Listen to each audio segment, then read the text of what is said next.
বাংলাদেশের রাজনীতিতে শেখ হাসিনার কতটুকু গুরুত্ব রয়েছে, বা আগামী দিনে তিনি রাজনীতিতে ফিরতে পারবেন কি পারবেন না, ক্ষমতা আসতে পারবেন কি পারবেন না, বা সারা জীবন কি তাকে পলাতক হিসেবে থাকতে হবে কিনা, এসব বিষয়ে আলোচনার চাইতে সবচেয়ে গুরুত্বপূর্ণ যে বিষয় সেটা হলো চলমান এই সময়টিতে কেন বারবার প্রতিদিনই তাকে নিয়ে আমরা আলোচনা করছি, কেন টেকনাফ থেকে তেঁতুলিয়া পর্যন্ত বারবার শেখ হাসিনা শেখ হাসিনা, কেউ গালি দিচ্ছে, কেউ তার পক্ষে বলছে, কেউ তার জন্য দোয়া করছে, কেউ তাকে চাচ্ছে, কেউ তাকে নিয়ে স্বপ্ন দেখছে, কেউ তাকে নিয়ে ভয় পাচ্ছে, কেউ দুঃস্বপ্ন দেখছে, ইত্যাদি আরো অনেক কিছু।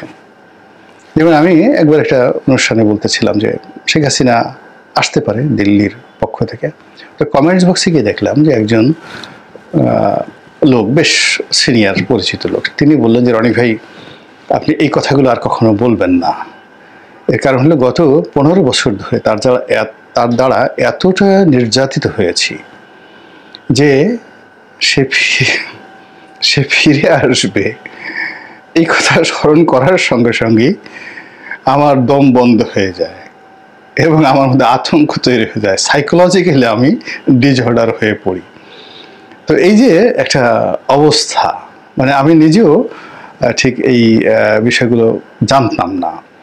তো ফলে কি হচ্ছে, এই বাংলাদেশের শেখ হাসিনাকে যে আলোচনা, এটার মনস্তাত্ত্বিক বিষয়টা অনেক অনেক গুরুত্বপূর্ণ বাস্তবতার চাইতে।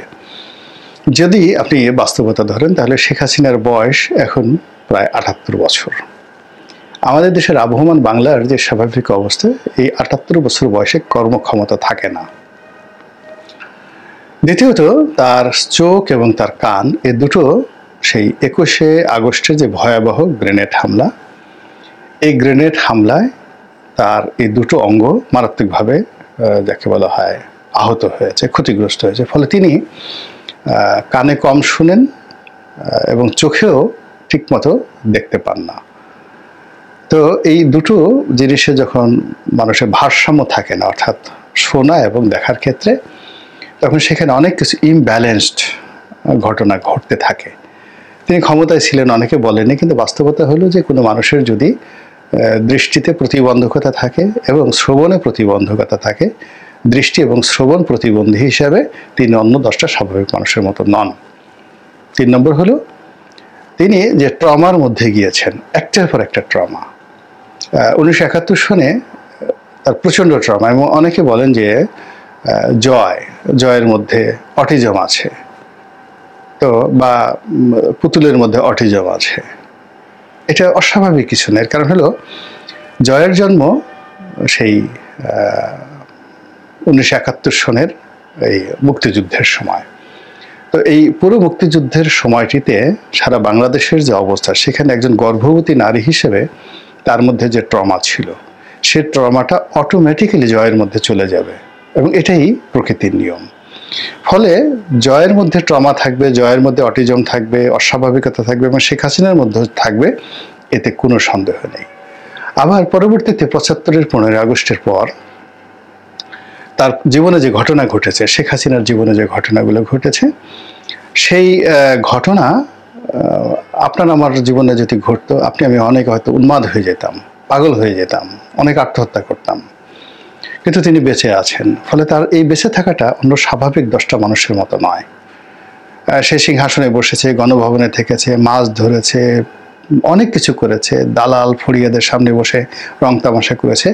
কিন্তু তার যে ছোট ভাই শেখ রাসেল, তো শেখ রাসেলের যে প্রিয় মুখটি তার সামনে এসেছে, শেখ কামালের মুখ এসেছে, শেখ জামালের মুখ এসেছে, এবং বঙ্গবন্ধুর যে পরিবার, মানে অন্য 10টা পরিবারের মতো নয়, সে আবহমান বাংলার একটা সাধারণ পরিবার। আপনি দেখবেন যে শেখ হাসিনাকে সে বুকে জড়িয়ে ধরে ঘুমিয়ে থাকতেন, শেখ রেহানাকে আর এক বুকে জড়িয়ে ধরে থাকতেন, বাচ্চাদের সঙ্গে তার যে সম্পর্ক, তার মা সারাদিন পান খেতেন, ফজিলতুন্নেছা, তারপর ওই পান খেয়ে দেখা গেল সে রাজনীতি নিয়ন্ত্রণ করতেন। একটা খুব স্বাভাবিক একটা পারিবারিক বন্ড তাদের মধ্যে ছিল, এবং এটা শেখ হাসিনা তার চাচাতো ভাই বোন থেকে শুরু করে সবার সাথে এই পারিবারিক বন্ডটা তিনি এখনো রক্ষা করেন, ছোটদেরকে স্নেহ করেন, এবং কোথায় আত্মীয় স্বজন আছেন, অনেক দূর সম্পর্কের আত্মীয় স্বজন, কেউ ফুফু খালা অসুস্থ হয়েছেন, তিনি কিন্তু দেখতে যেতেন তাদেরকে।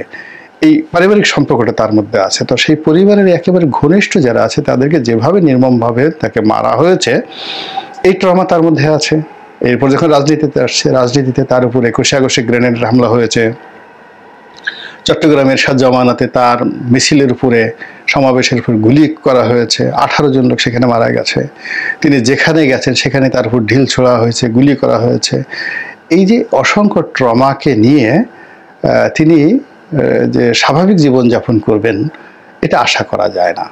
ফলে তার অনেক কথা বিসাদৃশ্য আছে, অনেক কথা অ্যারোগেন্সি আছে, অনেক কথা অসুস্থতার লক্ষণ আছে, এটাই স্বাভাবিক। কিন্তু যতদিন তিনি ক্ষমতায় ছিলেন, রেগুলার মেডিকেল ট্রিটমেন্ট, মানুষের ইতিবাচক কথা, মানুষের যাকে বলা হয় প্রমোশন, বিভিন্ন কারণে তিনি দেখা গেল যে রাষ্ট্র ক্ষমতার এই চেয়ারে বসে অনেকটা সুস্থ ছিলেন। কিন্তু এখন তিনি প্রবাসে আছেন এবং শি হ্যাজ লস্ট এভরিথিং।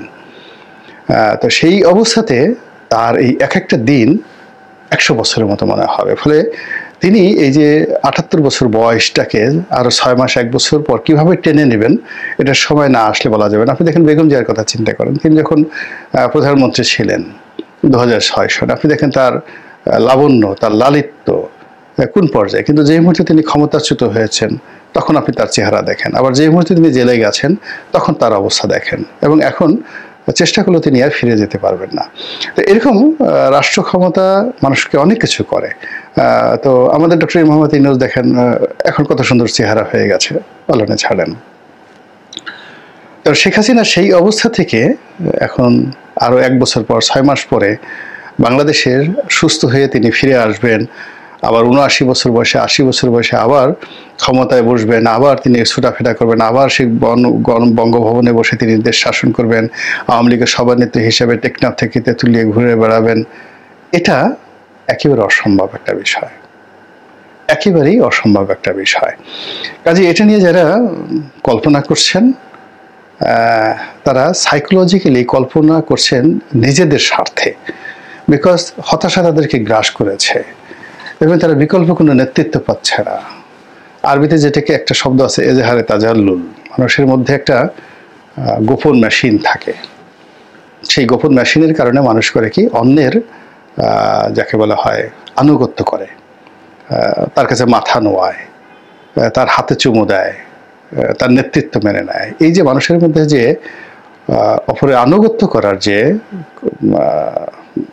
তার যে প্রবৃত্তি, এটাকে আরবিতে বলা হয় এজহারে তাজাল্লুল। এই জন্য অনেকে মাজারের কাছে চলে যায়, অনেকে পীর বাবার কাছে চলে যায়, অনেকে নেতার পিছে গিয়ে বসে থাকে, কোনো কাজ নাই কর্ম নাই, ঘর থেকে বের হয়ে, ইভেন স্ত্রী, নববিবাহিত স্ত্রী, তাকে রেখে চায়ের দোকানের সামনে এসে 1 কাপ চা খেয়ে একটা বিড়ি ধরিয়ে বা একটা সিগারেট ধরিয়ে ওই পাড়া মহল্লার একটু নেতা টাইপের তার একটু কথা বলা, গুণগান করা, এই জিনিসগুলো মানুষের মধ্যে সহজাত। তো এইরকম অভ্যাস আমাদের যেহেতু সব মানুষের মধ্যে আছে, এই জন্য যারা আওয়ামী লীগ করেন তারা এখন বিকল্পভাবে তো কাউকে পাচ্ছে না, তারা এই শেখ হাসিনাকে, তার এই বয়সকেই তারা এজাহারে তাজাল্লুল হিসেবে ব্যবহার করে, এই তিনি আজ আসছেন কাল আসছেন, এটা বাস্তবে সম্ভব না হলে ওটা দিয়ে তিনি বেঁচে থাকার অবলম্বন হিসেবে এই কথাগুলো বলে তিনি এক ধরনের তৃপ্তি পাচ্ছেন। এবং এইটা হলো ওয়ান সেট অফ ইলিউশন, কল্পনা। এই কল্পনার সঙ্গে আপনার প্র্যাকটিক্যালি ম্যাথমেটিক্যাল যে বাস্তবতা, মানে অঙ্কের যে বাস্তবতা, এটা সম্ভব নয়। এগুলো এক। 2 নম্বর হলো যে আওয়ামী লীগের রাজনীতি আদৌ সম্ভব হবে কিনা।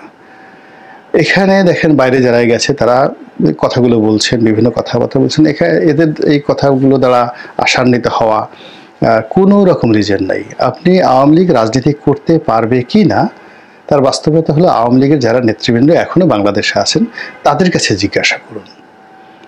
আপনার সার্জিসের কাছে জিজ্ঞাসা করার দরকার নাই, বিএনপির কাছে জিজ্ঞাসা করার দরকার নাই, কারোর কাছে জিজ্ঞাসা করার দরকার নাই। আওয়ামী লীগের অন্ততপক্ষে হাজার হাজার নেতাকর্মী আছেন যারা বাংলাদেশে আছেন, কেউ পালিয়ে আছেন, কেউ যাকে বলা হয় পালাননি, কিন্তু আওয়ামী লীগ করেন এবং আজীবন তারা মৃত্যু পর্যন্ত আওয়ামী লীগ করবেন, এরকম তাদের ডিটারমিনেশন আছেন। তো তাদের কাছে জিজ্ঞাসা করেন যে আওয়ামী লীগ কীভাবে রাজনীতি করবে। আপনি তাদের কাউকে বলেন যে আচ্ছা ঠিক আছে, আপনি তো আওয়ামী লীগের একটা সাধারণ সদস্য হওয়ার জন্য আপনি তো উদ্গ্রীব ছিলেন, এখন আপনাকে আওয়ামী লীগের দপ্তর সম্পাদক বানানো হলো, সেন্ট্রাল দপ্তর সম্পাদক। আপনি যাই একটু বঙ্গবন্ধু এভিনিউ আওয়ামী লীগ অফিসের সামনে দাঁড়ান তো, দেখেন তো এই বাংলাদেশে যারা আছে তারা কেউ সাহস পায় কিনা। কিংবা ধরুন আওয়ামী লীগের সেক্রেটারি হওয়ার জন্য কত মানুষ বলতে গেলে যে আওয়ামী লীগ যখন ক্ষমতায় ছিল জীবন দিয়ে দিত। এখন আপনি আওয়ামী লীগের যারা পালিয়ে আছে এবং যারা বাংলাদেশে আছে তাদের সবাইকে একটা প্রস্তাব দেন যে তোমাকে আমি 1 কোটি টাকা দেবো না, মানে 10 কোটি টাকা দেবো বা 100 কোটি, যার যত টাকা আছে দেবো, তুমি আওয়ামী লীগের সেক্রেটারি হিসেবে আগামীকাল 12টার সময় এসে এই আওয়ামী লীগের ধানমন্ডির যে অফিস আছে সেই অফিসের সামনে এসে বসো এবং 3 দিন যদি তুমি ওখানে বসে অফিস করতে পারো আমি তোমাকে 1 কোটি টাকা দেবো, যার যার সামর্থ্য 2 কোটি টাকা দেবো, আপনি দেখেন কাউকে পান কিনা।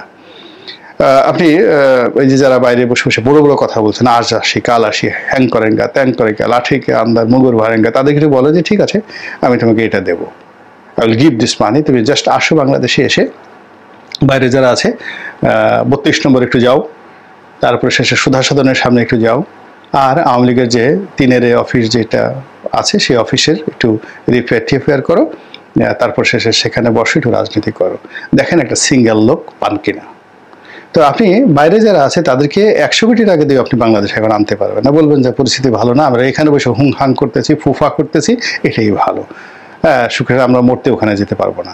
আবার বাংলাদেশে যারা আছেন, যারা বলতেছে যে আজ শেখ হাসিনা আসবে কাল আসবে, তো শেখ হাসিনা আসবে তো এখানে আওয়ামী লীগের নেতাকর্মীদের উপর নির্ভর করে, তো যাদের উপর নির্ভর করে আসবেন তাদেরকে একটু বলেন যে আপনি একটু 0 পয়েন্টে গিয়ে দাঁড়ান, তো নূর হোসেন চত্বরে গিয়ে দাঁড়ান, রাজু ভাস্করের যে গিয়ে দাঁড়ান, ঢাকা বিশ্ববিদ্যালয় জহুরুল হল ঐতিহ্যগতভাবে আওয়ামী লীগের দখলে, আপনি একবার একটু জহুরুল হলের একটা রুমে গিয়া জয় বাংলা বলে আসেন। তো এরকম লোকগুলো, আপনি সাহসী মানুষগুলো যতক্ষণ পর্যন্ত না পাবেন ততক্ষণ পর্যন্ত রাজনীতি হবে না। তো এটা অলৌকিক কোনো বিষয় না, এটা রাতারাতি আপনার ভিতরে একটা বারুদ ঢুকিয়ে দিল, রাতারাতি আপনার ভিতরে মেডিসিন 2টা ইঞ্জেকশন ঢুকিয়ে দিল, করোনার ইঞ্জেকশনের মতো, আপনি অমনি জয় বাংলা বলে একসাথে 1 কোটি লোক রাস্তায় নেমে গেলে, এটা কোনোদিন হয়নি।